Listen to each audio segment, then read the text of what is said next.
میں نے اقتدار کی خاطر کسی بھی شخص کو کبھی اتنا ڈیسپریٹ ہوتے نہیں دیکھا جتنی ڈیسپریشن کا شکار یہ شخص ہے، اور وہ اس اقتدار کے چلے جانے پر اتنا ہوش و حواس کھو بیٹھا ہے جو اقتدار اس کا کبھی تھا ہی نہیں۔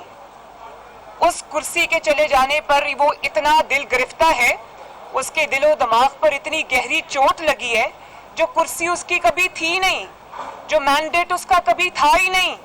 وہ مینڈیٹ اس نے جو عوام سے چھینا تھا وہی مینڈیٹ، اور اس نے غیر آئینی اور غیر قانونی اور غیر سیاسی طریقے سے وہ مینڈیٹ عوام سے چھینا تھا، تو آج وہی مینڈیٹ عوام نے آئینی طریقے سے اس سے واپس چھین لیا۔ تو جس مینڈیٹ کا وہ سوگ منا رہے ہیں، جس کرسی کے سوگ میں وہ ہلکان ہوئے جا رہے ہیں، جس اقتدار کے کھو جانے پر وہ اپنی سدھ بدھ کھو بیٹھے ہیں، وہ اقتدار، وہ کرسی، وہ مینڈیٹ ان کا کبھی تھا ہی نہیں، وہ چھینا ہوا مینڈیٹ تھا، وہ جعلی مینڈیٹ تھا۔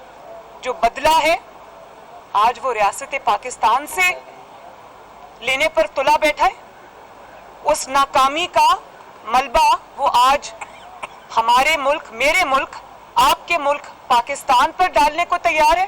سب سے پہلے اس نے کہا کہ یہ ملک 3 ٹکڑے میں، خدا نخواستہ 3 ٹکڑوں میں بٹ جائے گا۔ تو میں یہ سوال کرنا چاہتی ہوں کہ کبھی آپ یہ سٹیٹمنٹ دیتے ہیں کہ کشمیر کے 3 حصے ہونے چاہیے؟ کبھی آپ یہ کہتے ہیں، آپ کے منہ میں خاک، کہ آپ یہ کہتے ہیں کہ اس ملک کے اللہ نہ کرے میرے ملک کے پاکستان کے 3 ٹکڑے ہو جائیں گے؟ تو پہلے تو میں آپ سے یہ پوچھتی ہوں کہ یہ جو 3 ٹکڑوں والا تھیری آپ لے کر پھر رہے ہیں، یہ آپ کو کس نے دی ہے؟ یہ کس کا ایجنڈا ہے؟ کیا یہ زیک گولڈ سمتھ کا ایجنڈا ہے، یا جس ملک سے وہ بلونگ کرتا ہے اسرائیل، یہ اس کا ایجنڈا ہے؟ آج میں یہ کہنے پہ مجبور ہو گئی، میں سازشی تھیریز پہ بلیو نہیں کرتی، لیکن پہلے کشمیر کے 3 ٹکڑوں کا ایک شوشہ چھوڑا، اور آج کہہ رہے ہیں کہ خدا نخواستہ پاکستان کے 3 ٹکڑے ہو جائیں گے۔ لیکن انشاءاللہ تعالیٰ اس بات کرنے والے کو، پاکستان کے 3 ٹکڑے کرنے کا خواب دیکھنے والوں کے، جماعت کے نہ صرف 3 ٹکڑے ہوں گے بلکہ اس کی سیاست کے، اس کی جماعت کے 300 ٹکڑے ہوں گے انشاءاللہ تعالیٰ۔ پیپلز پارٹی پہ آپ آ جائیں، ذوالفقار علی بھٹو شہید ہوئے، بے نظیر بھٹو اپنی جان سے گئیں، ان کی شہادت ہوئی، لیکن کیا آواز آئی؟ پاکستان کھپے۔ آپ کی منطق کیا ہے کہ میرا اقتدار ہو تو پاکستان زندہ باد، میرا اقتدار نہ ہو تو خدا نخواستہ پاکستان کے 3 ٹکڑے ہو جائیں؟ میرا اقتدار ہو تو پاکستان کھپے، میرا اقتدار نہ ہو تو خدا نخواستہ پاکستان نہ کھپے؟ یہ ہے آپ کی سیاست؟ تف ہے آپ پر، آپ کی ہمت کیسے ہوئی پاکستان کے بارے میں یہ بات کرنے کی؟ اور پاکستان جو ہے اس کے لیے اتنی قربانیاں دی ہیں لوگوں نے، سیاستدانوں نے، جلا وطنیاں برداشت کی ہیں، پھانسیاں برداشت کی ہیں، عمر قید برداشت کی ہے۔ جو شخص اتنا ڈرپوک آدمی ہے کہ رانا ثناء اللہ کے ڈر سے وہ کب سے پشاور کے بنکر میں چھپ کے بیٹھا ہوا ہے، ایسے انسان کو اپنے آپ کو لیڈر کہتے ہوئے بھی شرم آنی چاہیے کہ مجھے راہداری کی ضمانت ملے گی کہ مجھے کوئی گرفتار نہیں کرے گا تو تب میں آؤں گا، ورنہ میں پشاور میں چھپ کے بیٹھا ہوں، پشاور کی وزیر اعلیٰ ہاؤس میں عوام کا خون چوس رہا ہوں، عوام کے وسائل پر، خیبر پختونخوا کی حکومت کے وسائل پر جوک بن کے بیٹھا ہے۔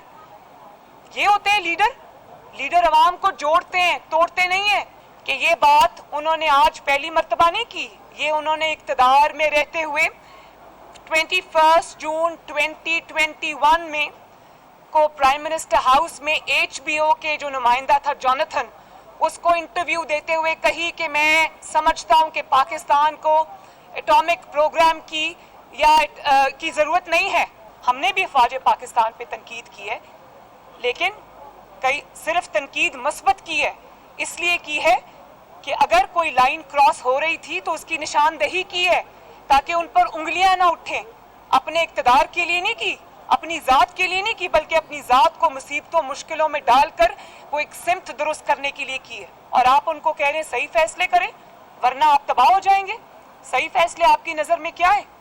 کیا RTS بٹھائیں گے تو ٹھیک بات ہے؟ کیا ہے صحیح فیصلے آپ کی نظر میں؟ RTS بٹھانا صحیح فیصلہ ہے؟ آپ اپنے علاوہ پورے پاکستان کو جیل میں ڈال دینا صحیح فیصلہ ہے؟ مخالفین سے انتقام لینا صحیح فیصلہ ہے؟